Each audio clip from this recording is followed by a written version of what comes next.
Welcome everyone. I'm Arthur King, and we're here today with Maisie, and we're going to go ahead and do an interview and talk about her work in the Student Art Show.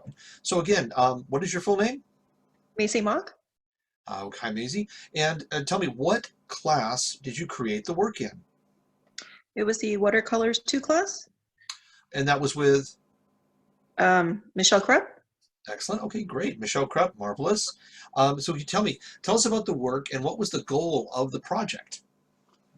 This was one of the assigned projects, which was a close-up abstract of a natural element.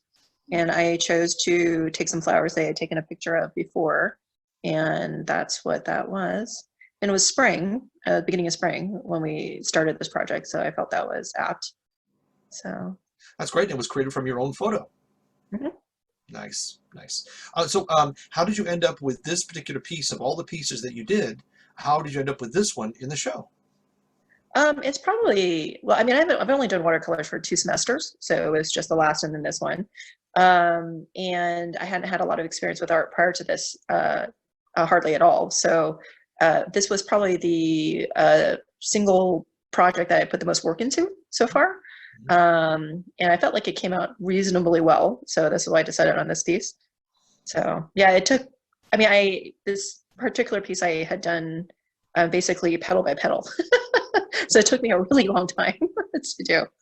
Yeah. Yeah, it is quite something. The petals on there are quite beautiful. Oh, thank you. Delicate little washes. Hmm. Yeah. Have you taken any other drawing classes at DBC?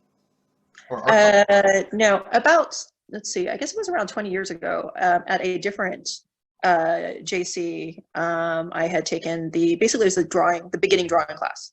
But except for that, I hadn't really done any other particular art classes. So when I started Watercolors with Michelle was actually the next time I'd kind of picked anything back up. Well, it looks like it's really paid off for you to hang in and not take just one, but to take another class of it. That's fantastic. Yeah, So you've thank been you. working right along at home now?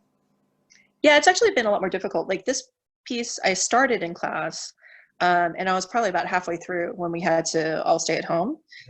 My kids were on spring break Mhm. when I finished this one. So, and as I was mentioning it, I spent a lot of time. And so I actually spent probably 3 or 4 hours each day during the spring break in order to finish it. But unfortunately, after that, the schools got more serious about sending home work. Mhm. And I really haven't had much time.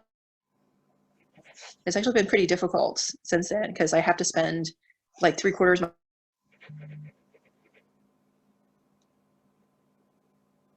along with work and other things. So Understandable. It can be a little bit difficult there. Well, in wrapping up, is there anything else that you'd like to say about the piece, or about the work, or about watercolor in general? not too much. I mean, I was really happy to be able to take the class. I was really kind of bummed out that things kind of got interrupted. It's a lot more difficult to do things on your own home than it is to get tips and pointers when you're at school. Hmm. So It's that pretty was, remarkable. It's great that you actually stayed with it and you plugged along, because you really done a fine job. oh, thank you. So thanks very much. You're very welcome. All right, so I guess that'll about do it then. Unless you have any wrap up things to talk about. Oh, no, thank you. Okay, you're very welcome. Well, thank you very much for taking some time to talk with us here, and we'll see you online. Okay, thank you very much.